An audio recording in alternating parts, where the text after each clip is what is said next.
itu tidak lari ketika menghadapi masalah, tapi Daud menghadapinya. Dia percaya dengan pertolongan Tuhan, dia bisa menang melawan singa dan beruang. Tahukah Anda bahwa semakin banyak masalah yang bisa kita selesaikan dan semakin besar musuh yang bisa kita kalahkan, semakin cakap kita menghadapi persoalan.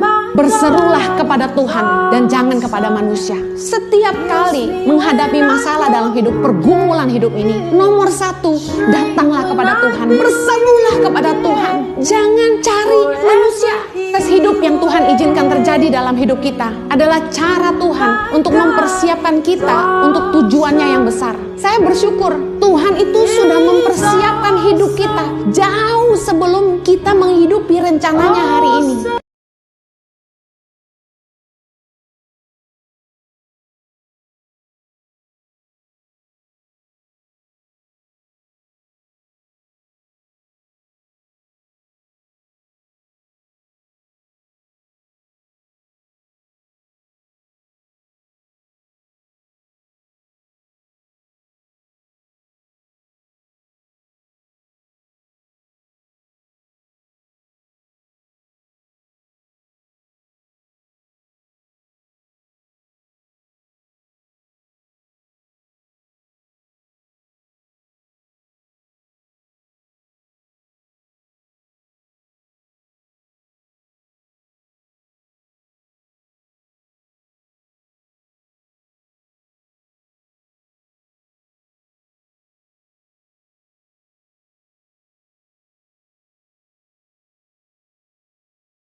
Proses hidup itu Tuhan izinkan terjadi untuk menghantar kita kepada rencana Tuhan yang sempurna. Jodoh itu dari Tuhan tidak semudah yang kita pikirkan. Ada orang-orang yang maksa nikah karena usia, tapi kemudian tidak bahagia. Kalau kita nikah, tujuannya apa? Kalau nikah untuk bahagia, kita akan kecewa. Karena sesungguhnya pernikahan itu justru menyempurnakan kita.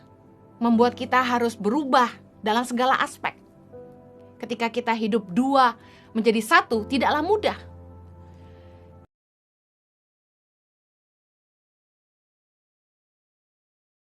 Pernahkah Anda mendengar pepatah yang berkata, lidah tidak bertulang? Lidah kita itu nggak ada tulangnya. Coba tekuk lidah Anda. Ada pepatah bahasa Inggris bilang, the tongue has no bones, but it is strong enough to break a heart. So be careful with your word. Lidah kita tuh memang nggak bertulang, tapi bisa mematahkan hati orang. Makanya kita harus hati-hati dengan perkataan kita. Amsal 25 ayat 15 bilang, lidah lemah lembut mematahkan tulang. Betapa luar biasanya kuasa lidah bisa mematahkan hati orang, mematahkan tulang. Artinya apa? Hati kita ini bisa membangkitkan semangat orang, tapi juga bisa melemahkan semangat orang. Lidah kita ini bisa membangun, tapi juga bisa menghancurkan. Bisa membuat orang bangkit untuk hal yang baik atau bangkit untuk hal yang buruk. Saya kasih contoh, sebuah hoax yang disebarkan dapat merusak persatuan bangsa. Dari mana asalnya huru-hara? Bukankah dari satu suara? Bagaimana isu pencemaran nama baik bisa menghancurkan kepercayaan publik kepada sebuah brand yang terkenal? Wow, ngeri banget betapa lidah itu punya kuasa.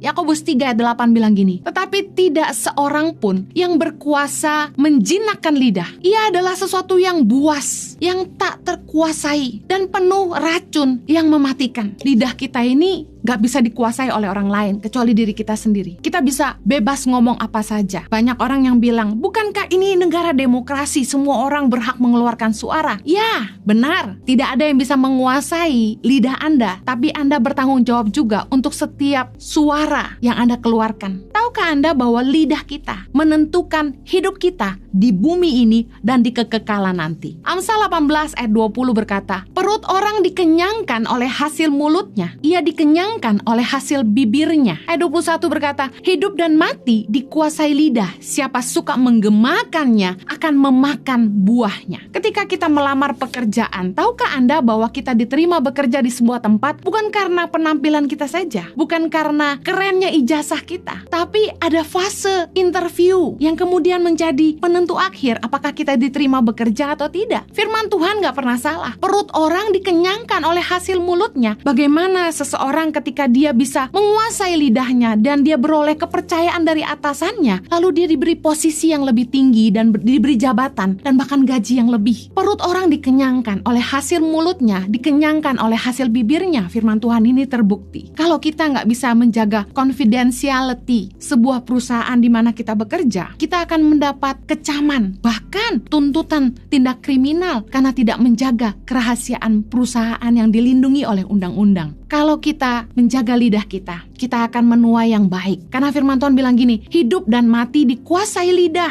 Siapa suka menggemakannya akan memakan buahnya. Memang gak ada yang bisa mengendalikan lidah kita. Tapi apa yang keluar dari mulut kita adalah tanggung jawab kita. Bertanggung jawablah atas setiap perkataan yang keluar dari mulutmu, karena kita sendiri yang akan memakan buahnya. Hidup mati dikuasai lidah. Tidak hanya tentang hidup kita di bumi, tapi di dalam kekekalan kita juga akan bertanggung jawab atas perkataan kita. Firman Tuhan dalam Matius 12 ayat 36 berkata begini, tetapi aku berkata kepadamu, Yesus berkata begini, setiap kata sia-sia yang diucapkan orang harus dipertanggungjawabkannya pada hari penghakiman. Ingat baik bahwa suatu hari nanti Anda dan saya akan selesai di bumi, dan ketika kita menghadap hari penghakiman di mana kita akan berada di depan tahta Tuhan, kita harus mempertanggungjawabkan setiap perkataan sia-sia yang keluar dari mulut kita.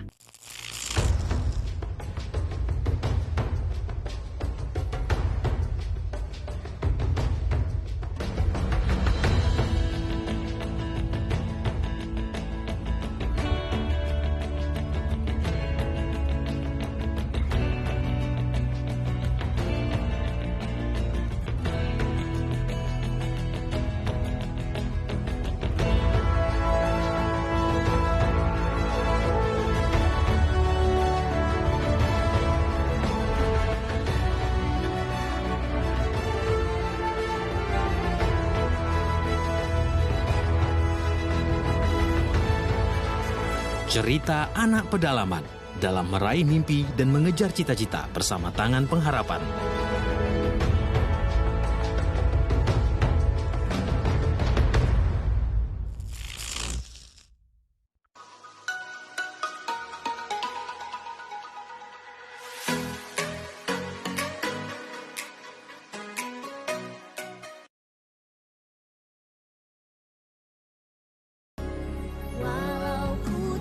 Penting sekali menikah dengan orang yang membuat engkau bahagia.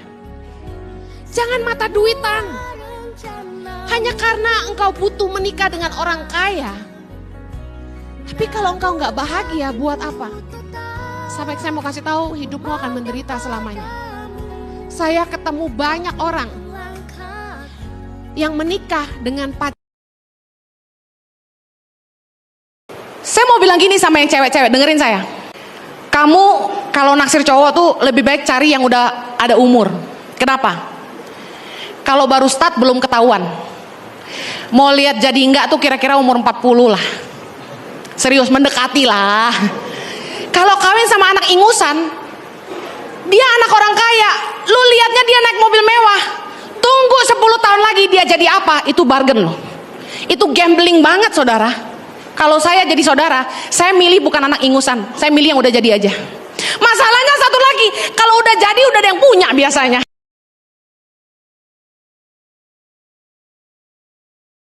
Saya buktikan uang bukan segalanya. Lu bisa beli king coil, lu bisa beli steak, lu bisa beli apapun yang pakai duit. Tapi yang bisa membuat engkau menikmatinya hanya Tuhan. Uang gak bisa beli nyawa. Berapa banyak orang kaya berobat sampai kemana-mana. Kalau Tuhan mau panggil, Tuhan panggil. Uang gak bisa beli nyawa. Ingat, hati-hati, jangan pernah bilang money is everything. You will die, tell you this. God is everything. Orang miskin tuh kenapa kalau ngomong mohon? Ya non, ya Tuhan, Kenapa? Karena mereka merasa kecil. They feel small. Mereka merasa mereka miskin. Tapi orang kaya yang punya uang, bukan sama pegawainya aja berani kasar. Belanja di supermarket, berani bentak-bentak kasir. Makan di restoran, mentang-mentang dia yang duduk, dia makan di situ, dia bayar. Sama waitressnya kasar. Karena waitress itu kan bukan pegawai dia, waitress itu kerja di situ. Bahkan sama pegawai sendiri pun tidak perlu kasar. Saya suka pesan ini, jangan membuat orang merasa direndahkan. Kalau orang bikin salah, tegur aja kesalahannya, nggak usah bahas kemana-mana. Kalau mereka salah, nggak usah dibahas. Jangan bilang bodoh lah, inilah. Udah bahas aja kesalahannya. Jangan bilang dasar orang kampung lah, itulah. Kata-kata ini yang seringkali menurut saya nggak pantas diucapkan. Justru kalau Anda punya nilai, Anda tahu menghargai orang lain. Orang yang tahu menghargai dirinya sendiri, pasti tahu menghargai orang lain.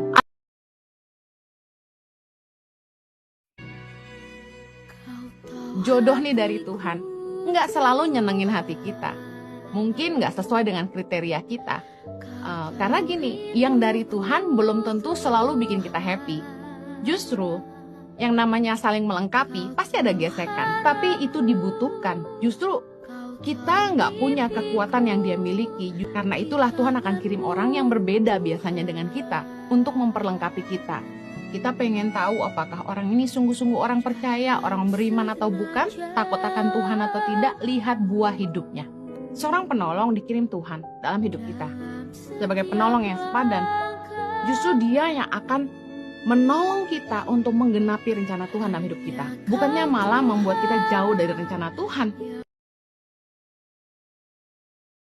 Kalau kita orang percaya dan kita percaya kepada Tuhan, kita percaya bahwa Tuhan tuh hidup, dia tidak buta, dia lihat semua. Orang mau jahat gimana pun sama kita, udah Tuhan lihat semua. Jangan balas, tetap jaga hati kita. Jangan bersuka cita ketika mereka jatuh. Doakan mereka, karena firman Tuhan berkata, kasihi musuhmu, berdoalah bagi mereka yang mengutuk kamu. Mari kita berkati musuh-musuh, doakan mereka, serahkan kepada Tuhan. Jangan pernah berbuat jahat kepada siapapun, karena setiap kita harus mempertanggungjawabkan hidup kita, perkataan kita, perbuatan kita kepada Bapa di surga. Jangan pernah membalas kejahatan dengan kejahatan. Lakukanlah apa yang baik bagi semua orang. Ingat firman Tuhan, barang siapa percaya kepada Kristus, dari dalam hatinya akan mengalir aliran-aliran air hidup. Anak-anak muda denger nih, banyak yang jomblo. Jangan asik-asik, esek-esek. Saya kasih tahu, bayar harganya nanti kalau nikah. Banyak orang yang tidak jaga kekudusan waktu pacaran, nikahnya tidak menemukan kepuasan. Selingkuh tidak bisa habis akhirnya. Kalau kita mau diberkati Tuhan, hiduplah dalam kebenaran. Jangan hidup dalam percabulan. Saya mau ingatkan, jangan sampai merasa kita lebih baik dari orang lain. Karena orang tuh cenderung akan menghakimi orang karena mereka merasa mereka lebih baik. Kesombongan rohani, contohnya. Orang yang sombong rohani merasa dia kudus, dia benar, akan gampang sekali menghakimi orang lain. Ke gereja kok pakai celana keketatan. Wah, kok jadi hamba Tuhan pakai bulu mata palsu gitu. Untung hari ini saya nggak pakai ya. Kalau saya di make upin sama orang, saya ditempelin bulu mata palsu. Kalau nggak, asli. Tapi saya lihat betapa jahatnya komen-komen orang itu. Pernah satu kali di YouTube, saya langsung dimaki-maki. Jangan ngomong soal percabulan kalau nggak paham katanya. Tahu nggak apa percabulan? Itu rambut dikepang-kepang, begini begitu. Kamu mata masih dicolok-colok, dikasih maskara tuh loh dia bilang. Kamu berani ngomong soal percabulan? Wah, saya dihakimi. Saya pikir ini ibu lahir di tahun berapa ya? Kok dia hidup di zaman semodern ini masih mikir orang kalau make up itu namanya cabul? Ampun, kalau saya keluar dari rumah dengan muka bantal gitu, apakah Anda mau dengar saya? Kan culun sekali kan? Masa saya make up sederhana gini? Ini dandan sendiri loh guys, dibilang cabul. Siapakah kita mau hakimi orang? Roma 2 ayat 1. Karena itu hai manusia, siapapun juga engkau yang menghakimi orang lain, engkau sendiri tidak bebas dari salah. Sebab dalam menghakimi orang lain, engkau menghakimi dirimu sendiri. Karena engkau yang menghakimi orang lain melakukan hal-hal yang sama. Cuma bentuknya aja beda guys. Ibu-ibu biasanya kalau kita mulai kepoin orang, kita mulai menghakimi orang, pernah gak ngalamin? Apa yang kita ngomongin, gak berapa lama-lama kita juga bikin. Baru tuh Roh Kudus mulai kasih rema. Nah, kamu bisa ngajarin orang, kamu bisa ngomongin orang, kamu sendiri juga gitu. Dulu saya waktu masih kuliah, saya kalau pulang liburan dari Australia, saya pernah satu kali mendapati mami saya itu tengah malam turun makan gitu kan. Terus saya godain mami saya, "Mami, tengah malam kok masih makan soto mie?" Dia ketawa-ketawa. Ternyata sekarang begitu saya sudah jadi mami-mami juga, tengah malam kalau belum tidur lapar juga. Saya jadi ingat, oh iya dulu saya pernah godain mami saya. Hati-hati, kita menghakimi orang. Firman Tuhan katakan gini, kita sendiri tuh gak bebas dari salah. Hati-hati dengan apa yang kita katakan tentang orang lain, karena kita juga melakukan hal yang sama. Ingat firman Tuhan berkata juga dalam Matius 7 ayat yang pertama, jangan kamu menghakimi supaya kamu tidak dihakimi. Karena dengan penghakiman yang kamu pakai untuk menghakimi, kamu akan dihakimi. Dan ukuran yang kamu pakai untuk mengukur akan diukurkan kepadamu. Hati-hati, ketika kita menghakimi, kita juga akan dihakimi, kata firman Tuhan. Ini Yesus yang ngomong sendiri. Kemudian, dengan penghakiman yang kita pakai untuk menghakimi orang lain, kita akan dihakimi. Jadi, ukuran yang kita pakai untuk mengukur orang lain akan diukurkan juga kepada kita. Penghakiman itu dimulai dari cara berpikir kita yang salah terhadap orang lain. Semuanya muncul dari sudut pandang, lalu asumsi muncul. Asumsi kita terhadap orang menjadi dasar penghakiman kita atas orang lain. Hati-hati, karena firman Tuhan berkata, Yesus berkata, ukuran yang kita pakai untuk mengukur orang lain akan diukurkan kepada kita. Siapa sih yang lepas dari salah? Kita semua juga banyak kelemahan, kita juga suka bikin salah, kita nggak sempurna. Kalau kita nggak mau dihakimi, jangan sampai kita menghakimi. Daripada kita iri hati, lebih baik kita fokus membangun diri. Orang yang iri hati sebenarnya itu melihat dirinya tuh kurang, makanya dia iri. Jangan fokus pada kelemahan Anda, tapi fokuslah pada kekuatan Anda. Bangun, pertajam, dan gunakan untuk membangun hidup dan masa depan Anda. Daripada iri hati, lebih baik fokus mengembangkan diri. Gali potensi. Apa yang jadi kekuatan terus diasah. Jadilah berguna. Berhenti berusaha membuat orang lain kelihatan salah untuk membenarkan diri kita. Kita nggak perlu menarik orang lain turun ke bawah supaya kita ada di atas. Kadang-kadang tuh kita berusaha bikin orang lain kelihatan jelek supaya kitanya kelihatan bagus. Ayo coba kita sadari, ketika kita mulai berasumsi tentang orang lain, kalau isinya itu negatif, kita menghakimi dia. Sebenarnya kita lagi bilang gini, gua lebih baik dari lu, saya lebih baik dari dia. Mari jangan sembarangan berasumsi dan mari berhenti menghakimi.